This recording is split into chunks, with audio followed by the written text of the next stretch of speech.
So today I'm going to show you how to find the cross product of u and v.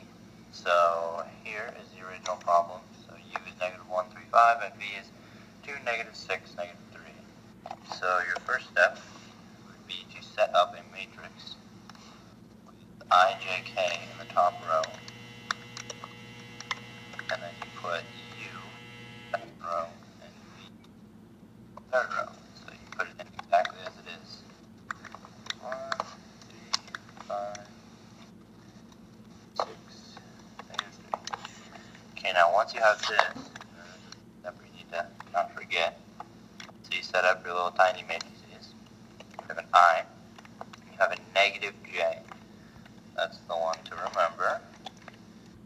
And +k.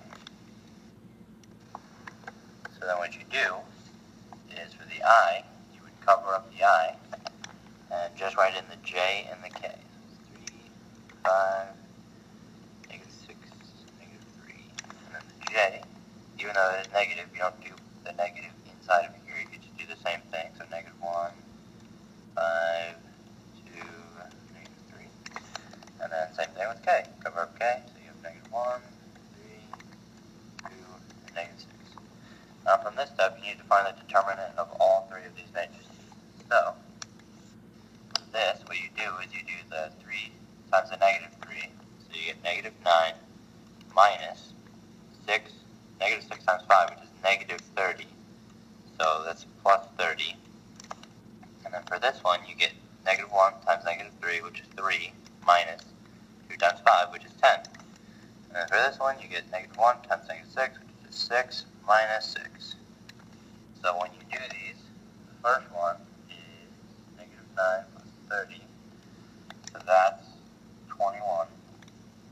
No, not it. It's not 20. -9 plus 30. Yes, that is 21. Never mind. Wait for it. So 21, 9. And then this one is -7. But because of this negative sign here, it's +7. And then finally, you have the 6 minus 6, which is just 0. Then what you're going to want to do from here is put it back in a vector form. So you get 21, 7, 0. Now this is the cross product of u and v. Now you have to show that u times v, or u cross v, is orthogonal to both u and v. So to prove that, what you do is you find the dot product of u cross v. The cross product, you do the cross product with u and the cross product with v. You find the dot product of those, and if they're orthogonal, they should be 0. So for the first one, it'd be 21 times -1,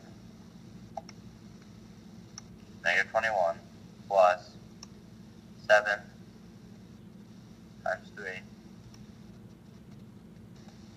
which is 21, so that just turns out to be 0, plus 5 times 0, which is 0. So u is orthogonal to u cross v. Now for v, you do the same thing. You do 21 times 2, which is 42, and then -6 times 7, which is positive, -42. So those cancel out when you add them, that's 0. So u, both u and v